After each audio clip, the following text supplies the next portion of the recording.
Three times before, you have felt the terror, known the madness, lived the horror. But this is the one you've been screaming for. Friday the 13th, the final chapter. What does it take to make a movie? What does making a movie leave behind? And why do we keep watching them? I'm Jackson Piercy, amateur film critic, and I hope to get to the bottom of these questions and more. Don't like what you hear? Don't worry. We'll fix it in post. Immediately following the events of Part 3, presumed dead killer Jason Voorhees escaped from the morgue and makes his way back to Camp Crystal Lake. In his path, a group of teens looking to party, a family in a secluded house in the woods, and a hitchhiker with a familiar past. As the bodies begin to pile up, stories from the past rise to the surface, and a new rivalry begins to form. Friday the 13th 4, the final chapter, was released in 1984, directed by Joseph Zito, who previously worked on Blood Rage and The Prowler, went on to direct the two big Chuck Norris action movies, Missing in Action and Invasion USA. It was produced by Frank Mancuso Jr., who produced the first three Friday the 13th films, in addition to Part 7.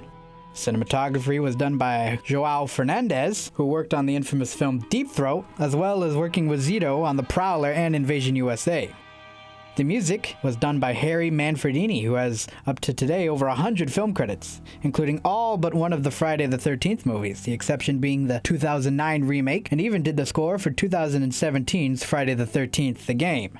This film also marks Tom Savini's return to the series, where he did the special effects in the first two movies, and did Jason's death in this movie. He also worked on The Prowler, Creepshow, Day of the Dead, The Texas Chainsaw Massacre 2, and many other films.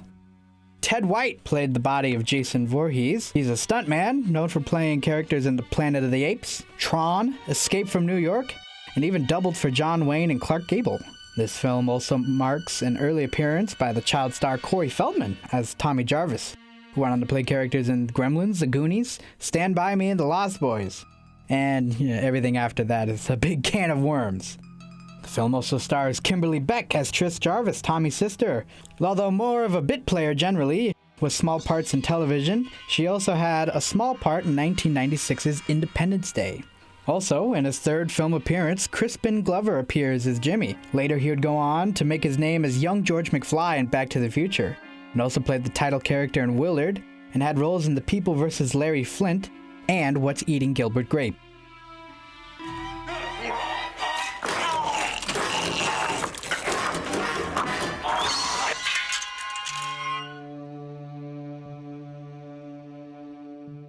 In 1983, Paramount announces a new Friday the 13th movie with the intention to kill Jason Voorhees off for good.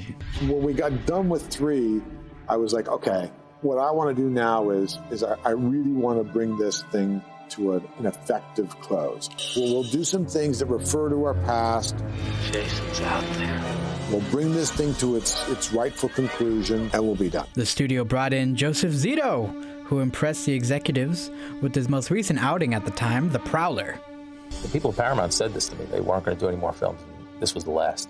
So I knew that it would be bookended with a dead Jason and another dead Jason.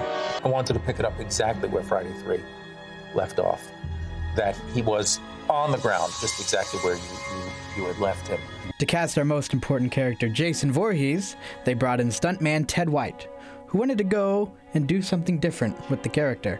I actually turned it down to begin with, and later on I did accept it. After I accepted it, I did go down and rent 2 of the Jasons, and I watched Jason itself, how he moved and so forth, and I felt that I'd like to play him a little bit different. I'd like for him to move a little bit different. I didn't want that slow motion routine anymore, and I thought if this is the final chapter, then that's the way I'd like to take it out. The cast, who was very young on average, became very good friends on set, but the two who got along very well were Crispin Glover and Lawrence Monson, who played Ted. And they were pretty good buddies on that set. And it showed a relationship. I think that's so important in these films to have that. Corey Feldman was the heart of the production, though not everybody held such a high opinion of him. At the time, I was the kid who was like always wanting to get up in everybody's business. I was like, hey, let's all go out. Let's go do something. What do you mean you're all going to town without me? Why can't I come too? I mean, like, I really wanted to be a part of that group. I remember getting along with everybody on that set. The only person that I didn't get along with or was afraid of was Ted White. Mean little devil. I couldn't stand him. I wanted to kill him desperately. There were times when Corey got close to me that it took all my reserves to not just reach out and grab him and give him a good spanking. But it wasn't always sunshine and rainbows for the cast on set. The young people we had in the cast were some of the greatest kids that I've ever worked with, and I've worked with a lot of young kids in the business. But what they went through to make this movie was unbelievable. Shooting the movie was pretty horrible because it was raining the whole time, and it was freezing cold because it was dead winter. The cold and the proximity to water nearly killed Judy Aronson, who played Samantha. It was very, very cold, and the water was even colder. It was hours and hours in the water, and it became really difficult for me. There were points where I just felt like I couldn't go on anymore. I was shivering so badly. She was freezing. She was so cold, her teeth were chattering, and she asked to get out, and they were reloading the camera, and the director said no. They said, no, we have to finish. We did everything to hold back from crying, and I don't think I was successful. This group was actually turning blue, and I went to Joe Zito and told him, I said, Joe, we got to get her out of there before she freezes up completely. And he said, why don't you just do Jason and I'll do the direct. So that's when I got a little upset with him. And I said, well, either get her out or I'll walk, one or the other. So they pulled her out. They took me into a trailer and heated me up and got me back out there. And it was great. I warmed up, thawed out, basically. And it turns out that I had gotten hypothermia. And I was quite sick for several days. Sacrifices on the parts of the actors made it possible for Tom Savini and his team to make the kills in the film as gruesome as possible. It's almost like I'm Dr. Frankenstein. I created the monster. Thank you for letting me kill the monster, which I did. But with such quality content, the MPAA was not so keen on showing the public.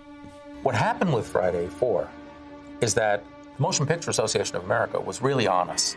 And it was kind of a game where you would trim them down a little bit, send it back, trim them down a little bit, and they would wear you down and you would wear them down. We would keep trading off frames of everybody else's kill scene so we could protect as much of Jason. The kills were all there, but they were very fast. Boom. And when Jason finally got it, he dwelt on it. It made Jason's death more powerful.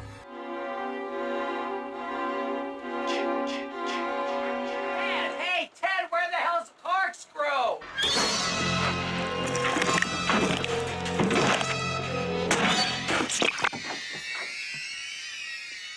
Jimmy?